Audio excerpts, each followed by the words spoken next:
naging matapang, matatag, at naging positibo. Lumakas din ang kumpiyansa sa sarili sa bawat ginagawa. At makabuluhang bagay siguro ay ang pagtatag at pagbuo ng isang samahang kababaihan. At ang layunin ay kung paano palalakasin at i-improve, i-empower ang mga kakayanan ng mga kababaihan. Isa rin ay ang pagdalo sa mga gawain o pagsasanay, lalo na sa usaping karapatang pantao at ang mga sari-saring paglaban nito.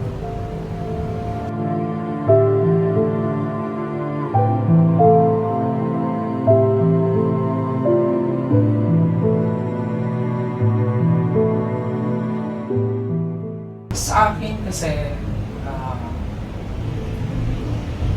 sa aming komunidad, siguro unang pagkakataon nito na magkaroon ng isang samahang pangkababaihan. Mula nung ako'y sinilang dyan hanggang sa ngayon na ganito na ang edad ko. Ito pa lang yung unang pagkakataon na mayroong isang pangkababaihan.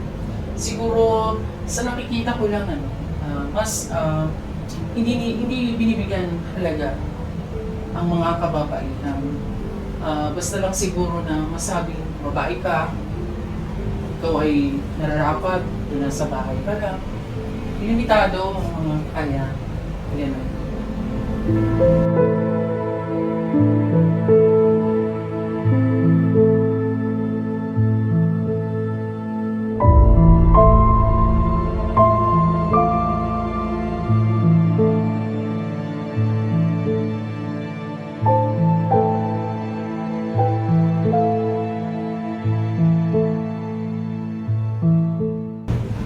Marami na rin tayong nadalawang mga gawain at pagsasanay tulad sa usaping karapatang pantao at iba't ibang sangay nito at bahagi nito.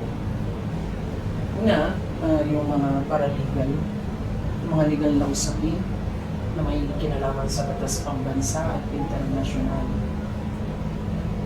Ang mga workshop o training sa mental, physical, emotional, social at maging spiritual. May mga pag-aaral din kung paano maging mahusay na leader sa isang organisasyon, komunidad, at iba't ibang kasarian tulad ng LGBTQ. At higit sa lahat, siguro yung pagsasanay. Actually, hindi ito dapat sinasanay. Yung mga pagiging mabuting tao at pagiging mabuting magulang, kapatid, kaibigan at kapwa.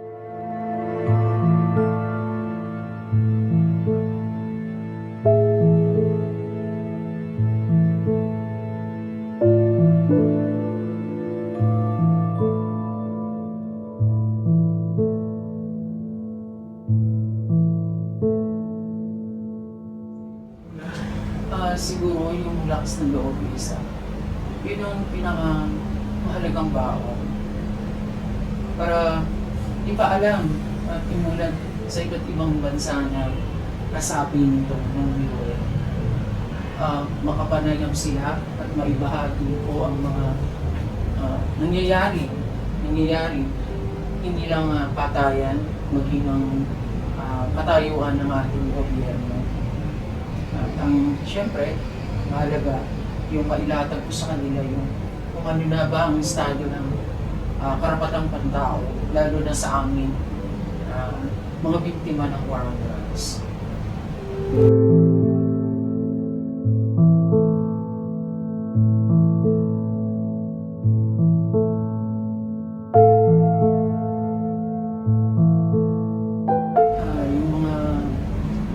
Titingnan ko, yung mga ganung paglabas-labas sa bansa sa iba't ibang lahi.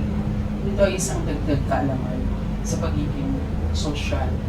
Kasi iba-iba man tayo ng wika, pero sa ating puso, sa ating isip, nagkakaugnay-ugnay pag ang pinag-uusapan ay karapatang pantao.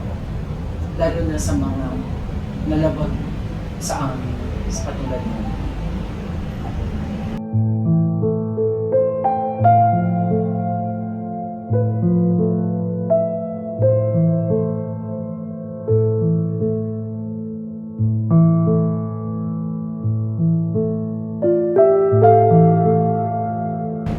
siguro yung pinaka nag-uudyok sa akin, no?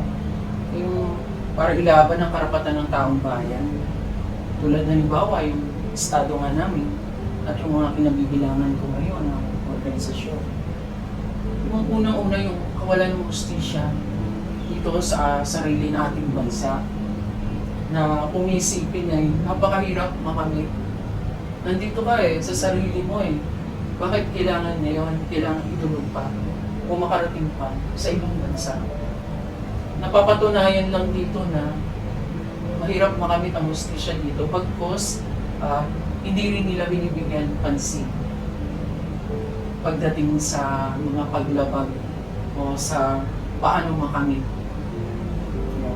Tapos siguro kasama din dito yung labis na paggamit ng kapangyarihan ng mga nakaupong namumuno. Nakikita naman natin siguro in television, minsan ina-actual pa kung paano nila tingnan ang mamamayan o lalo na ang mga nasa laylayan. Paano nila pahirapan. Tinitingnan nila tayo bilang mahirap ka na, mahirap ka pa rin hanggang sa dulo. Ganon. Tapos yung mga tiwaling mga gawain nila, parang wala tayong karapatan na magkahayag ng saloobin natin ating walang kalayaan na magsalita kung sila yung mali. Pero pagdating sa atin, madali silang magmusga.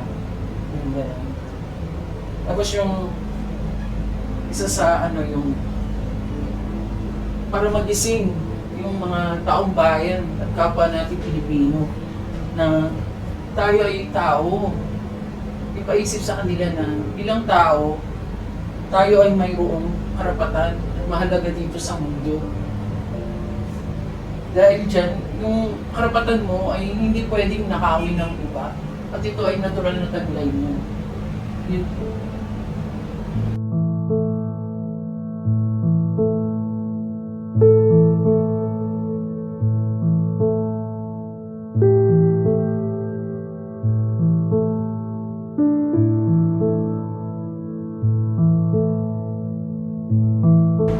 Siguro isa lang. Hindi lahat ng oras ikaw ay nasa ibaba. Hindi lahat ng oras ikaw ay kayang tapakan. At hindi lahat ng oras ay wala kang kagaga. Kaya ako nandito ngayon at isa ako sa tumitingin at nagpapalaganap ng karapatang pagtao. Gusto kong magising ng lahat at malaman nila na hindi ka nag-iisa. Sa taglay mong karapatan, pwede mong gawin ang mga dapat mong gawin. Kaya huwag silang matakot ipaglaban ang karapatan na mayroon sila.